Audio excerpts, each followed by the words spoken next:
নমস্কার, বাংলা বাজারে সবাইকে স্বাগত। আমি অনিকেত চট্টোপাধ্যায়। শুরু করছি আমাদের অনুষ্ঠান মতামত। আজকের শীর্ষক সবাই জানেন, 26,000 চাকরি ভ্যানিশ।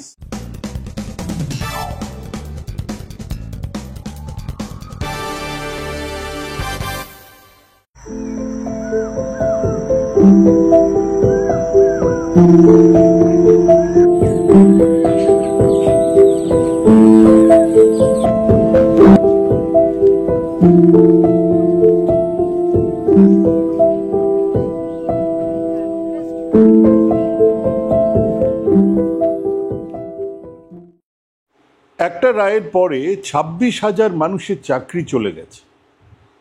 শারীরিক কারণে ভলেন্টিয়ারি রিটায়ারমেন্ট নেওয়ার পরে প্রায় প্রতিদিন নিয়ম করে কবিতা ও সম্বর্ধনা নিতে যাওয়া পিড়ে পাতা কবি কিংবা চিটফান্ডের টাকা তছরূপ করা সাংবাদিকদের কি উল্লাস! এদিকে সারা দেশ বেচে দেওয়ার কাজ যারা প্রকাশ্যেই করছেন, সেই দল দুর্নীতির বিরুদ্ধে বিক্ষোভে নেমে পড়েছে। আবার যাদের জামানাতে এই দুর্নীতি ঘটেছে তারা তাদের অবস্থান বোঝাতে গিয়ে ঠিক কি বলতে চাইছেন তাও বোঝা যাচ্ছে না। মানে খুব স্বাভাবিকভাবেই তারাও পড়েছেন ফাঁপড়ে। কিন্তু যেটা একেবারে পরিষ্কার তা হলো, এই 26,000-এর মধ্যে সেই 1,000, 2, 3, 4, 5 বা 6 কালো ভেড়া ব্ল্যাক শিপদের বাদ দিলে বাকিদের কান্না স্পষ্ট শোনা যাচ্ছে। এক অসহায় কান্না, যেখানে দেশের সর্বোচ্চ বিচারালয় তাদের চাকরি কেড়ে নেবার আদেশ দিয়েছে, সেখানে অসহায় অক্ষম কান্না ছাড়া আর কিচ্ছু তো শুনতে পাবার কথা নয়। একটা সোজা উপায় আছে, এই সরকারকে পদত্যাগ করতে বলা, এই শিক্ষামন্ত্রীকে অবিলম্বে পদত্যাগ করতে বলা। খুব সোজা একটা দাবি। গঙ্গারামপুরে ধর্ষিতা খুন হওয়া মেয়েটির বিচারের দাবিতেও সরকারের পদত্যাগ চাওয়া যায়। বেআইনি বাজি কারখানাতে আগুন লাগলেও মুখ্যমন্ত্রীর পদত্যাগ চাওয়া যায়। সেক্ষেত্রে 26,000 মানুষের শিক্ষকের, অশিক্ষক, কর্মচারীর চাকরি চলে যাওয়ার আদেশের পরে সেরকম একটা দাবি তোলাই যায়। আসুন না সেইখান থেকেই আমাদের আলোচনাটাকে এগিয়ে নিয়ে যাওয়া যাক। ধরুন ওনারা পদত্যাগ করলেন, হ্যাঁ ধরুন, খুব অস্বাভাবিক কথা, কিন্তু ধরুন ওনারা পদত্যাগ করলেন, তারপরে ওই 26,000 চাকরির কি হবে? তারা চাকরি ফিরে পাবেন? এই মুহূর্তে স্কুলে শিক্ষক, অশিক্ষক, কর্মচারীদের চাহিদা কিভাবে মিটবে? ওই 26,000 কর্মচারী, 26,000 শিক্ষক, তারা ফিরে আসবেন স্কুলে এই পদত্যাগের পরে কিভাবে? ওই 26,000-এর মধ্যে আসলে দোষী কারা, আসলে কারা টাকা দিয়ে চাকরি পেয়েছে, তাদেরকে কিভাবে চিহ্নিত করা যাবে? যাবে না তো? হ্যাঁ, যাবে না। তাহলে পদত্যাগ করে কি হবে? সেই জায়গাতেই তারাই আসবেন যারা সারা দেশটাকে লুটমারের এক অভয়ারণ্য বানিয়ে ফেলেছেন, তাদের আনা হবে। তাদের বকলমে রাষ্ট্রপতি শাসন জারি করা হবে। মাথায় রাখুন, এই আমলে মোদি ঘনিষ্ঠ ব্যবসায়ী আদানির সম্পদ বেড়েছে 929%, তাকে এনে বসানো হবে। কারণ আর তো কেউ নেই সামনে। নাকি তাদের বসানো হবে যাদের একজন বিধায়ককেও মানুষ নির্বাচিতই করেননি? কারা বসবেন? নাকি এক নৈরাজ্য চাই এই বাংলায়, যেটুকু হয়েছে সব ভোগে যাক, সব উল্টো পাল্টা করে দে, মা লুটে পুটে খাই? এরকমটাও বলতে পারেন, যা হবে দেখা যাবে, এই সরকার বিদেয় হন। হ্যাঁ, এরকমটাও বলতে পারেন। নৈরাজ্যবাদ তো রাজনীতির এক অঙ্গ। বিশেষ করে সুবিধাভোগী সেই সব মানুষজন যাদের সেই সচ্ছল অবস্থা আছে, নানান ফিকিরে রোজগার, সরকারি চাকরি বা সোজা পথেই ভালো রোজগার ইত্যাদি করার পরে কোনো দায়ী নেই, তারা বলতেই পারেন পরে কি হবে দেখা যাবে, আগে তো এনারা যাক, সব উল্টো পাল্টা হয়ে যায়। কিন্তু সবে যে গ্রামগুলোতে খানিক সচ্ছলতা বাড়ছিল, সবে যে মহিলারা দুটো পয়সা হাতে পেয়ে নিজেদের গলার জোর বাড়াচ্ছিলেন, সবে যে বাচ্চারা মিড ডে মিলে ভরপেট খাবার পেতে শুরু করেছিল, তাদের কি হবে? সেই বিরাট সংখ্যক মানুষের নির্বাচিত সরকারকে ফেলে দিয়ে যে নৈরাজ্য তৈরি হবে, তার দায় কে নেবে? এর থেকে ভালো হতো নাকি যদি এই দুর্নীতির শেকড় ধরে টান দেওয়া যেত, যদি এই দুর্নীতিকেই একেবারে বন্ধ করা যেত? কিভাবে যাবে? এ তো হিন্দি ছবি নয় যে এক হিরো ভিলেন পিটিয়ে শায়েস্তা করবে। কারণ পদত্যাগে এটা সম্ভব নয়। তাহলে কিভাবে সম্ভব? উপায়টা কি? প্রথম উপায় হলো পুলিশ। তো রাজ্য সরকার মন্ত্রী যেখানে, রাজ্য সরকার যেখানে, মন্ত্রী যেখানে দায়ী, সেখানে রাজ্যের হাতে পুলিশ কি করবে? তাহলে পড়ে থাকে সিবিআই। বিশাল ক্ষমতা তারা বের করবেন কোথায় এই অপরাধের শিকড়, তারাই প্রমাণ আর তথ্য এনে হাজির করবেন। যদি কোনো দপ্তর সেই তথ্য দিতে না যায়, তাদেরকে গিয়ে হাজির করবেন আদালতে, তাদেরকে জেলে পুরবেন। তো এই ক্ষেত্রে কি সিবিআই সেই কাজ করেছে বা করছে না? হ্যাঁ করেছে, করছে।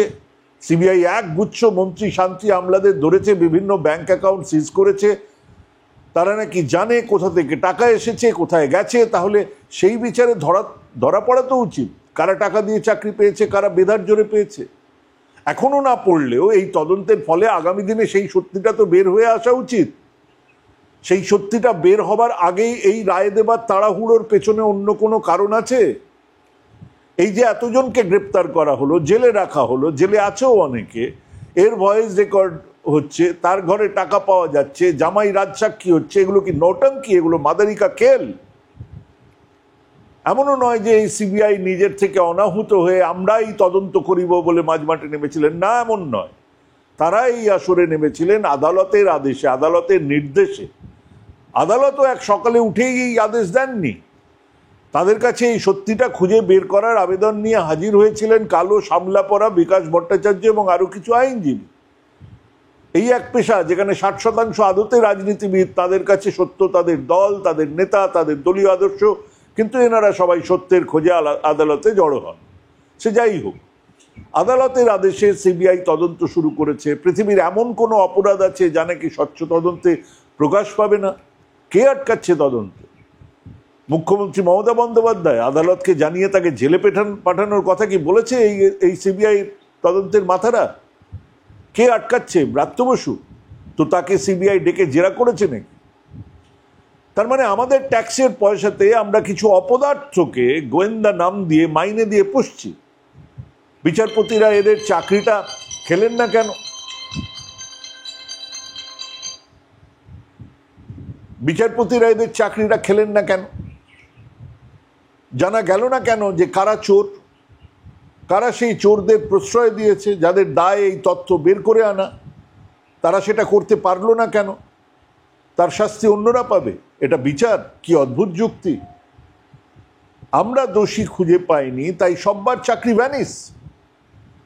এই সেদিন জানা গিয়েছিল বিভিন্ন কেন্দ্রে নিট পরীক্ষার প্রশ্নপত্র বের হয়ে গেছে, তাদের সবটা খুঁজে বার করা গেছে। তারপরে কি মেডিকেল কাউন্সেলিং বন্ধ হয়ে গেছে? সেই পাশ করা ছাত্রছাত্রীরাই কি এখন ডাক্তারি পড়ছে না? সুপ্রিম কোর্ট কেন সেদিনকে রায় দিল না যে গোটা প্যানেল বাতিল করা হচ্ছে? সেদিন সুপ্রিম কোর্ট ঠিক কি বলেছিল? এই একই তো অবস্থা। বিভিন্ন জায়গা থেকে কোয়েশ্চেন লিকের খবর গেছে, তারপরে বলা হচ্ছিল যে এই প্যানেল বাতিল করুন, এই এই এই যে কাউন্সেলিং বাতিল করুন। তাহলে সুপ্রিম কোর্ট তখন কি বলেছিলেন? সুপ্রিম কোর্ট বলেছিলেন affecting over 2 million students, a retest or counseling cancellation would delay education. প্রথম কথাটা যেটা বলেছিলেন সেটা হচ্ছে affecting over 2 million student, প্রায় 20 লক্ষ ছাত্র, তাদের রিটেস্ট নেওয়া বা কাউন্সেলিংটাকে থামিয়ে দেওয়া, সেটা শিক্ষায় দেরি করিয়ে দেবে, ডিলে ইন এডুকেশন হবে। 2 নম্বর কি বলেছিল? Impact on students from disadvantage background risking educational access. যারা পিছিয়ে পড়া লোকজন এখানে এসেছিলেন তাদের ক্ষতি হয়ে যাবে। 3 নম্বর, delaying counselling would push back medical course starts affecting training and placements. স্বাভাবিক, এটাই তো স্বাভাবিক যে ভাই সবটা নষ্ট হয়ে যাবে, এরমভাবে হয় না। হ্যাঁ, কিছু জায়গায় বেরিয়েছে, কিছু জায়গায় প্রশ্নপত্র বেরিয়ে গেছে, তাদেরকে খুঁজে বার করা হোক। তাদের মাথায় নিশ্চয়ই রাজনীতির লোকজনেরা ছিল, সারা দেশ জুড়ে। কোথা থেকে হয়েছে? বিহার, রাজস্থান, কারা ছিলেন সেখানে? গুজরাট থেকে কারা ছিলেন সেখানে? সেখানে মাথায় রাজনীতির মাথায় কারা বসে আছেন? সেগুলোকে খুঁজে বার করা হোক। কিন্তু তাই বলে গোটা কাউন্সেলিং প্রসেসটাকে থামিয়ে দেওয়াটা সুপ্রিম কোর্ট মনে করেছেন এটা সম্ভব নয়, এটা উচিত নয়। আজকে ঠিক উল্টোটা কেন? কিছু লোক দোষ করেছে, তার দায় সবাই নেবে কেন? দেশের বিচার ব্যবস্থার মূল কথা হলো একজন নির্দোষ ব্যক্তিও যেন শাস্তি না পায়। বিচার নিয়ে কথা দেশ কেন, সারা বিশ্বের মানুষ মানে। আমাদের আদালত তা জানে না? তদন্ত চলছে, এতজন গ্রেপ্তার হয়েছে, তাদের কাছ থেকে তথ্য বের করা হোক, জেলে গিয়ে তাদের জেরা করা হোক, সমস্ত তথ্যগুলোকে বের করা হোক, যারা তথ্য দিচ্ছে না তাদেরকে জেলে পাঠানো হোক। বারবার বলা হয়েছে নাকি যে আমাদের তথ্য দিন, তারা তথ্য দিচ্ছে না, যারা তথ্য দিচ্ছেন না তাদেরকে জেলে পুরুন। এই এতগুলো লোকের চাকরি খেয়ে কি হবে? কেন খাচ্ছেন? যারা দোষী তাদের শাস্তি দেওয়া হোক, কিন্তু দোষী খুঁজে পেলাম না তাই সবাইকে শাস্তি দিলাম, এটা কেন? এটা কোন দেশের বিচার? এবং কেবল কি দেশের তদন্ত সংস্থা? দেশের বিচার ব্যবস্থার হাল তো আমরা সচক্ষে দেখছি। পার্থ চ্যাটার্জির বাড়িতে জমির দলিল পাওয়া গেছে, তার বান্ধবীর বাড়িতে কোটি কোটি টাকা, একজন জেলে একজন জামিনে। কিন্তু সেই বিচারপতি যার বাড়িতে আগুন লাগার পরে বস্তা বস্তা আধপোড়া নোট বেরোলো, সেই বিচারপতি যিনি রায় দেবার কদিনের মধ্যে রাজ্যসভার মনোনীত সদস্য হয়ে যান, সেই বিচারপতি যিনি আগের দিন বিচারপতির কাজে ইস্তফা দিয়ে পরের দিন বিজেপিতে ঢুকে পড়েন, তারা দেবেন ন্যায়? তাদের মুখে ন্যায়ের কথা শুনবো আমরা? তাদের এক রায়ের পরে আমাদের সব মেনে নিতে হবে? এটা কি মামদোবাজি নেই? তো পুরো হবুচন্দ্র রাজা গোবুচন্দ্র মন্ত্রীর গল্প। আসল দোষীকে পাওয়া যাচ্ছে না, একজনকে খুঁজে বার করতেই হবে, একজনকে খুঁজে বার করে শুলে চড়াতে হবে, একজনকে খুঁজে বার করে শাস্তি দিতে হবে। 26,000 মানুষের পরিবার আগামীকাল থেকে, আজ থেকেই এক অনিশ্চিত জীবনের মধ্যে গিয়ে পড়ল। এদের অনেকের মধ্যে এর মধ্যে বিয়ে হয়েছে, সংসার হয়েছে, সন্তান হয়েছে, বিভিন্ন লোন নিয়েছেন, ঋণ নিয়েছেন, জীবনের স্বাভাবিক ছন্দে পা দিয়েছিলেন মাত্র এইটা ভেবে যে আমরা তো চুরি করিনি। হ্যাঁ, এদের বেশিরভাগ মানুষই তো মেধার ভিত্তিতে চাকরিটা পেয়েছেন, তারা অকুল পাথারে পড়েছেন। আর কি উল্লাস নাড়াবাগচির, কি উল্লাস ডাডার অনুগামীদের, কি উল্লাস চিটফান্ডের চুরির দায় জেল খাটা সাংবাদিকের। এসেই গেল বোধহয় সুসময়।